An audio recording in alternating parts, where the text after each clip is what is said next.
G'day everyone and welcome back to NS2HD. I've got a very special video for you today. I am here with Max McGuire, the Technical Director of Unknown Worlds, otherwise known as the Guru of Programming, who is responsible for creating the game world that many of you are enjoying right now in the Natural Selection 2 beta.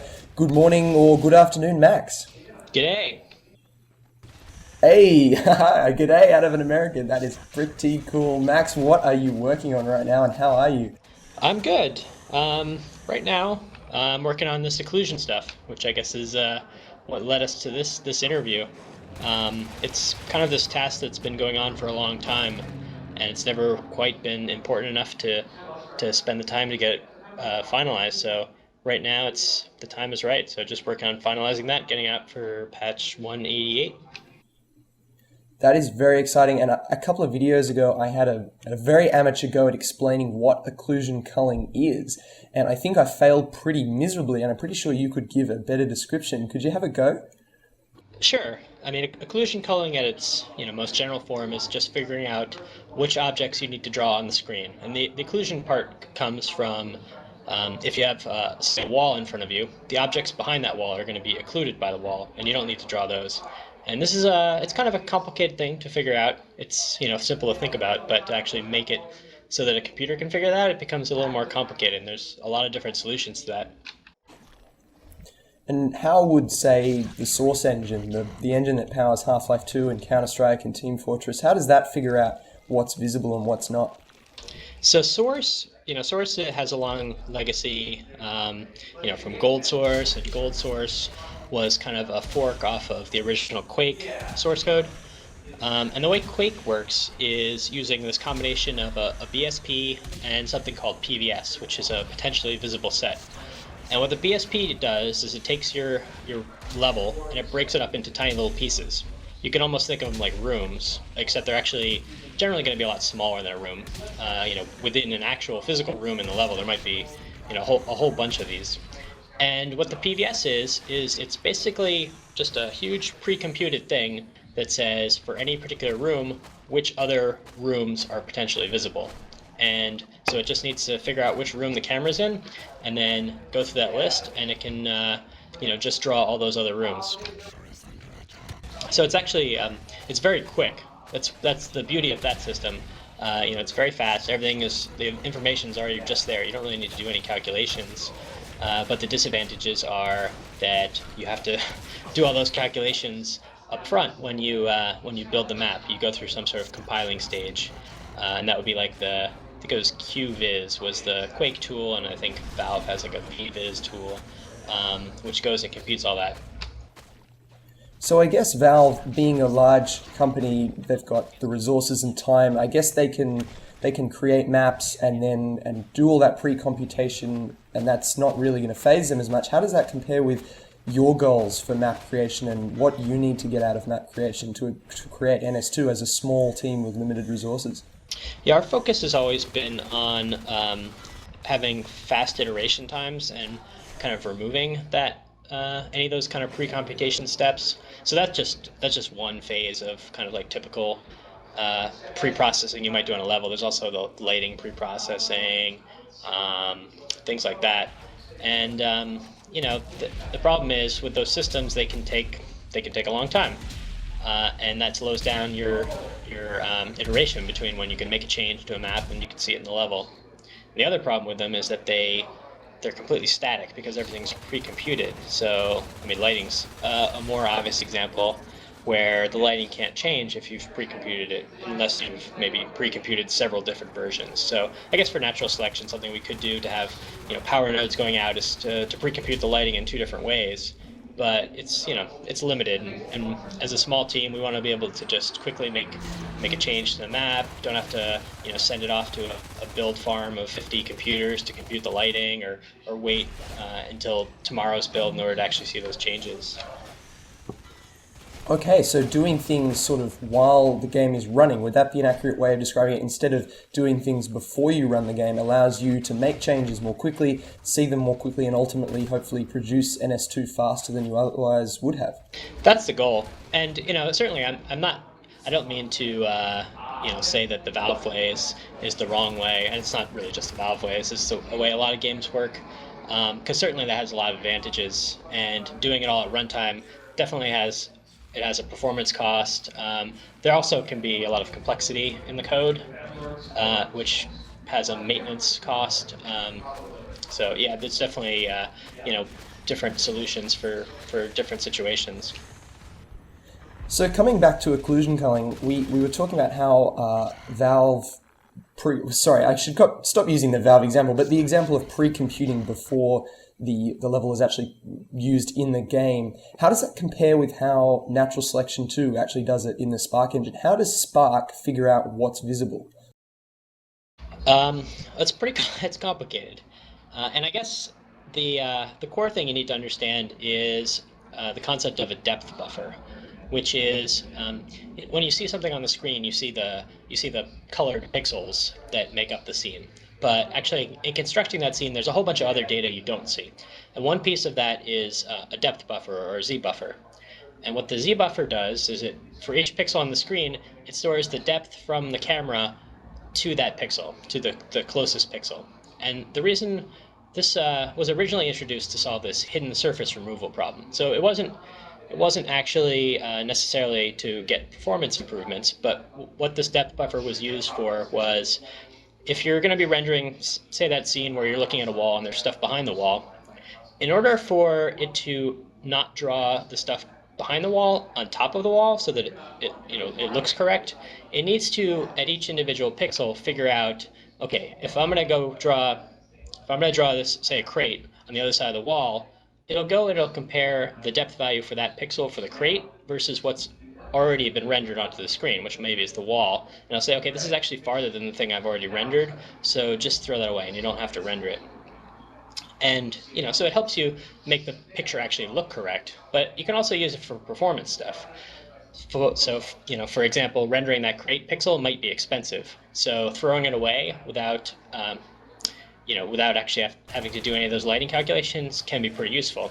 So if you draw all your stuff from kind of like near to far, so in this case, the example I was describing, I'm drawing the wall first and then the things that are behind it later. That's actually really efficient because I can reject those pixels for things that actually aren't going to be seen.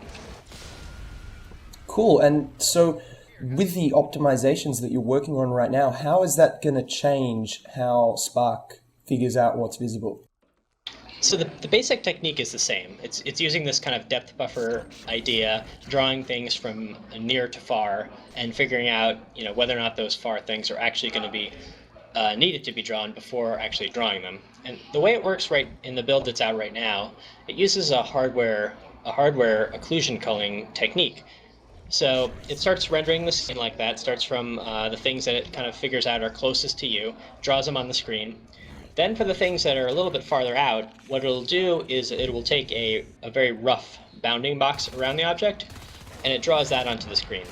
And since DirectX 9, graphics cards have supported this feature where you can say, okay, did any of those pixels for the thing that I just tried to draw actually show up on the screen, or were they all rejected by this depth test?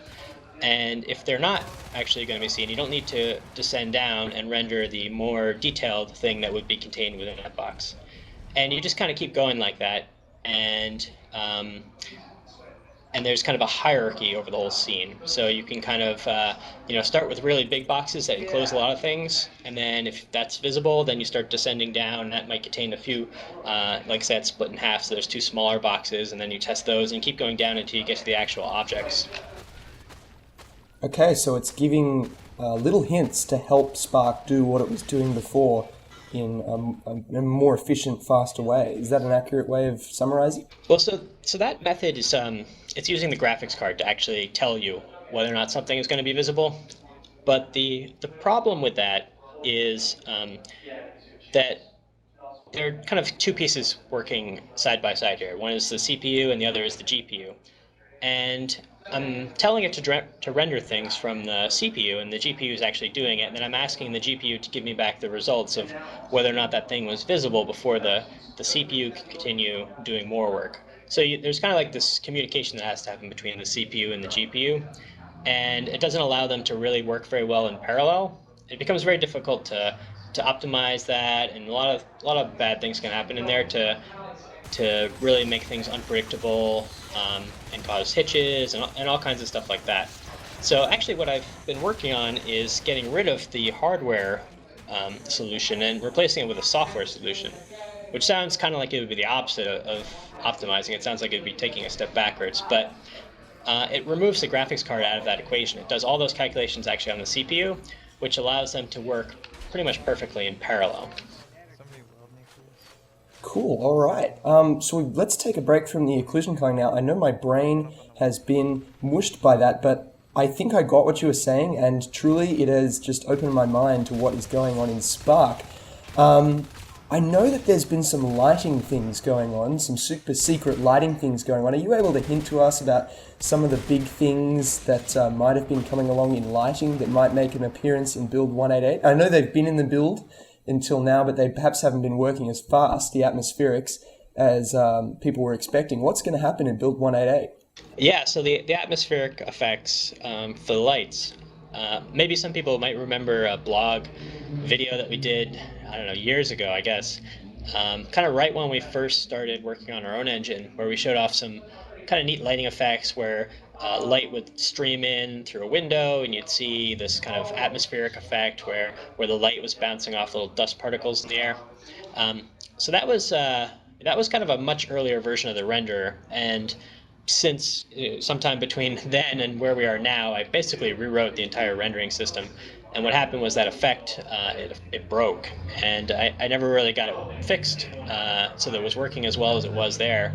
I kind of cobbled a quick implementation back into the new renderer so that we could use it for some of our cinematic trailers that we released, like the fade reveal. But it was too slow to actually use in the game. So I'm working on, well, actually I'm pretty much finished with it right now, just getting that performing as well as it was back when we made that original video. Fantastic. So we might be seeing some atmospheric lighting in build 188 to take the visuals to the next level. Max, are there any other big technical tasks that you're working on right now? So I think the animation system is a big one as well. What's going on with that? Yeah, the animation system. Well, it's kind of a new layer to the animation system. So we in the past we had this kind of low level. This is in the engine, a thing which basically can read the animation data that the artists have created and deform the bones for the model based on that. And it allowed layering multiple animations together and doing blending and stuff like that. So that's all the same. But what we've done is we've added another layer on top of that, which is, it's mostly in the form of this tool that the artist can use. And this is built into the viewer tool, and it's actually something that we've been shipping with, I don't know, the last couple patches. And what it allows the artist to do is basically set up a graph. And the graph, it's a bunch of nodes that are connected with arrows. And what the nodes are basically actions that the engine's going to perform. And basically they're, play this animation or blend this animation over this length of time. And the arrows are all kind of transitions that can happen between the animations. So you might have one node that represents the idle state, and that says, play the idle animation. And then there'll be an arrow going to another node, and that node will be play the beginning of the jump animation. And what the game does is it sets some piece of data that the engine reads that tells it to go from that node where it's playing the idle animation to playing the start of the jump animation when you hit the spacebar. And the advantage of having this kind of all built into a tool versus the way we used to have it, which was a lot of code that would say, if you're playing the spacebar, start playing this animation, is that it allows the artist to really go in there and put in all kinds of transition animations. It allows them to specify all the blend times. It allows us to have a lot of animations actually that we already have created, but we haven't really been able to get into the game because it just requires a lot of custom programming work. So this kind of eliminates the programmer from a lot of that stuff and allows the artist to really just go crazy and make it all work well. What kind of visual, actually, can you give an example of what might that improve visually in the game right now? For example, on the skulk, excuse me, is there anything that you might expect will change with the skulk's animation and how we perceive the skulk when this new system is finished? I'm not sure about the skulk. There's probably a bunch of transitions that will look a little bit better, and there's probably some animations that we haven't actually been using because we don't have them set up. I think the kind of straw that broke the camel's back, in which it has decided to get this feature in there, I think it was a view model animation for the Marine when he's running around with a rifle. There are special animations that are supposed to get played when you jump. Your view model does like some little shuffle thing and plays another little animation when you land. And we decided that it was just too much of a pain in order to try and get that working with our, very code-based approach. So we said, forget it. We're gonna build this new system, and we're gonna go and basically we've had to rewrite a lot of the game code that's touched the animation, which unfortunately it turns out is almost all of the game code. So it's been a kind of big engineering project to get this integrated in the game, even though actually I finished the basic system, I don't know, probably 2 months ago or something like that. Well, Max, thank you so much. I mean, I've taken way too much of your time this morning already, / this afternoon, depending on what time zone our viewers are in. And so I guess one of my final questions is, how do you think you're going to go in the NS2HD beta tournament? That's an easy question to answer. I don't think we're going to fare too well, I have to say. Maybe if we start practicing a whole bunch, we might stand a chance of getting past the first round, but barring that, yeah, I think we're probably going to go out in the first round. Oh, I don't know about that. I mean, in playtests, I seem to get killed by a certain Max, a certain squeal like a pig, and a certain flayer all too often for my liking. But Max, thank you so much for being here with us and taking the time to talk to us about all these technical tasks. Good luck with all of them. Thanks a lot. See you later. Bye.